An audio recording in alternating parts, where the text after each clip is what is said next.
আসসালামু আলাইকুম, সবাইকে স্বাগত জানাচ্ছি বিডি দর্পণে। আপনাদের সাথে আছি আমি ফাহাদিয়া মিতু। আগামী জাতীয় সংসদ নির্বাচনে আসন সমঝোতা কৌশলী অবস্থান নিয়ে জামাত দলটি এখনও স্পষ্ট অবস্থান জানায়নি। ইসলামী আন্দোলন সহ সমমনা ৭টি দলকে নিয়ে ৫ দফা দাবিতে অভিন্ন কর্মসূচির মধ্য দিয়ে সরকারের ওপর এক ধরনের চাপ বজায় রেখে নির্বাচনী কৌশল সাজাচ্ছে। পাশাপাশি এক আসনে এক প্রার্থী এই নীতিকে ভিত্তি করে দলগুলো আসন ভিত্তিক জরিপ চালাচ্ছে। জরিপের ফলাফলের ভিত্তিতে প্রার্থী চূড়ান্ত করা হবে। সম্ভাব্য এই নির্বাচনী সমঝোতায় আরও কয়েকটি দলকে পাশে পেতে চেষ্টা চলছে বলে সংশ্লিষ্ট সূত্র থেকে জানা গেছে। আপাতত জোট না করে নির্বাচনী সমঝোতার কথা বলে আসন সমঝোতা চূড়ান্ত করতে যাচ্ছে জামাত সহ ৮ দল। এটা ডিসেম্বরের প্রথম সপ্তাহ নাগাদ চূড়ান্ত হতে পারে বলে মনে করছেন দলগুলোর নেতারা। তবে নির্বাচনের তফসিল ঘোষণার পরেও এই সমঝোতা কৌশলের কাজ চলমান থাকবে। দলের বাইরে কোথাও কোথাও অন্য দলের প্রভাবশালী বা মনোনয়ন বঞ্চিত প্রার্থীর সঙ্গেও ঘোষিত বা অঘোষিত সমঝোতা হতে পারে। জামাতের কেন্দ্রীয় নেতারা সংবাদ মাধ্যমকে জানিয়েছেন, সমমনা ৮ দলের সঙ্গে আরও দল যোগ হতে পারে। আসন সমঝোতার ক্ষেত্রে চমক দেখা যেতে পারে। জামাতের আমির শফিকুর রহমান চট্টগ্রামের সাংবাদিকদের বলেছেন, আমরা কনভেনশনাল বা প্রচলিত কোনো জোট করব না, কিন্তু অনেকগুলো দল ও শক্তির সঙ্গে আমাদের নির্বাচনী সমঝোতা হবে। তবে আর কোন কোন দলের সঙ্গে সমঝোতার চেষ্টা বা আলাপ চলছে সেটা এখন প্রকাশ করতে চাইছে না জামায়াতে ইসলামী।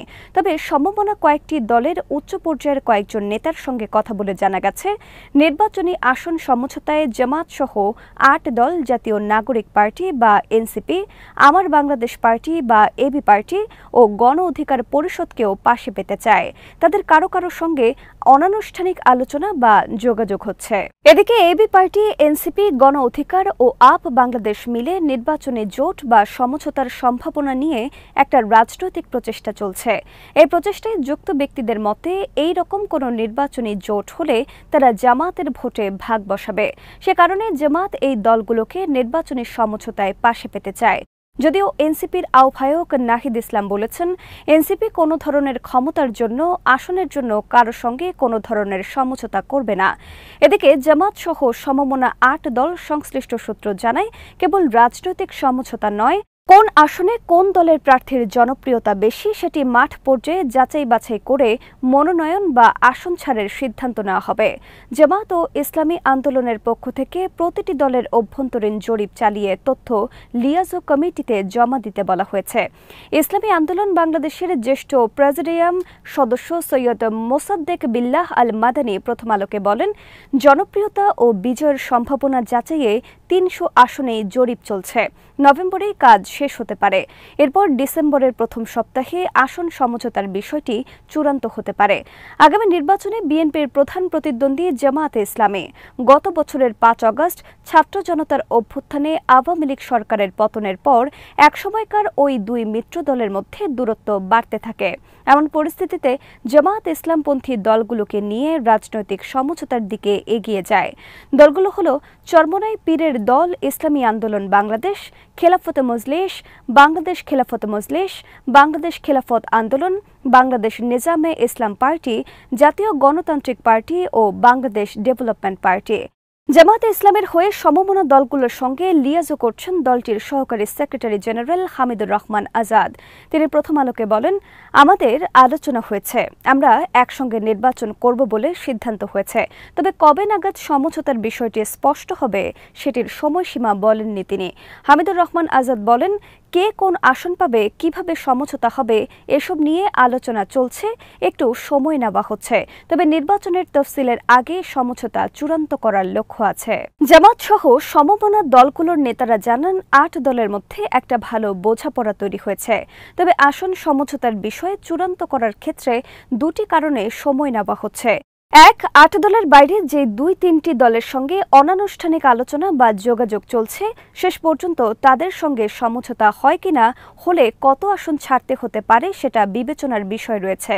২, সমঝোতা ঘোষণার পর যাতে দলগুলোর মধ্যে অন্য কারো প্ররোচনার সংকট সৃষ্টি না হয় সেটাও নিশ্চিত করা। নাম প্রকাশ না করার শর্তে সমমনা একটি দলের শীর্ষ নেতা প্রথম আলোকে বলেন, আগামী নির্বাচন অনেকটাই বিএনপি জোট বনাম জামায়াত জোটের মধ্যে হবে। এখন যদি সমঝোতা বা জোটের বিষয়টি স্পষ্ট করা হয় তাহলে দলগুলোকে অন্য পক্ষ আরও বেশি প্রলোভন দিতে পারে। এ নিয়ে বিব্রতকর পরিস্থিতির উদ্ভব হতে পারে।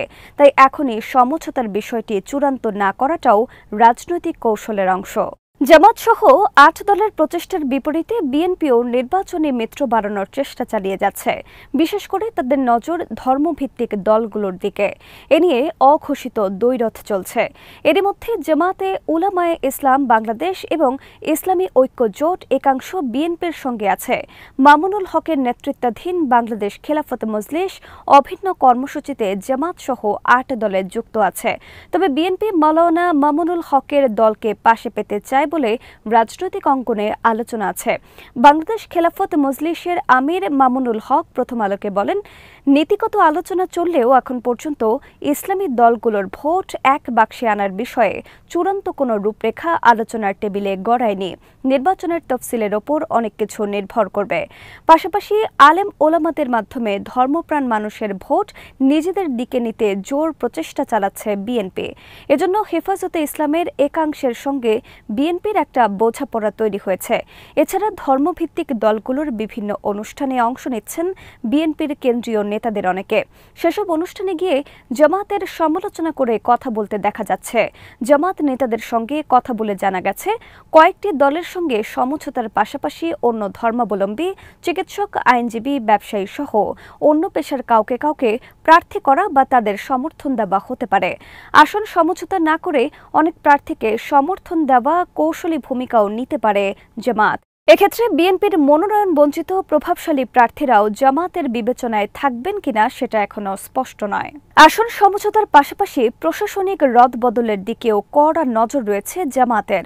এজন্য দলটির সরকার নির্বাচন কমিশনের সঙ্গে বৈঠক। জামায়াতের সেক্রেটারি জেনারেল মিয়া গোলাম পরওয়ার প্রস্তাব দিয়েছেন, জাতীয় সংসদ নির্বাচনের তফসিলের পর লটারির মাধ্যমে যেন মাঠ প্রশাসনে কর্মকর্তাদের বদলি ও পদায়নের ব্যবস্থা করা হয়। তবে অনেকে মনে করছেন, সরকারকে চাপে রেখে নিজ দলের অনুসারীদের প্রশাসনিক পদে অন্তর্ভুক্ত করার জন্য এটি জামায়াতের একটি কৌশল।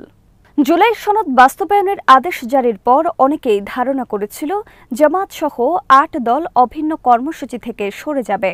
কিন্তু নতুন করে বিভাগীয় সমাবেশ কর্মসূচি ঘোষণা করেছে দলগুলো। ঢাকা বাদে অন্য বিভাগগুলোতে এই সমাবেশ শুরু হবে ৩০ নভেম্বর।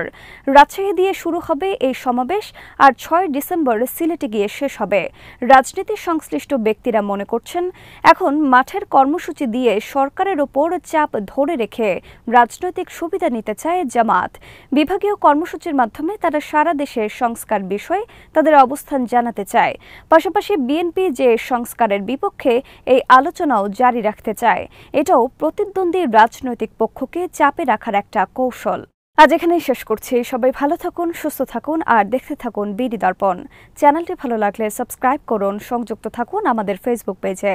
আল্লাহ হাফেজ।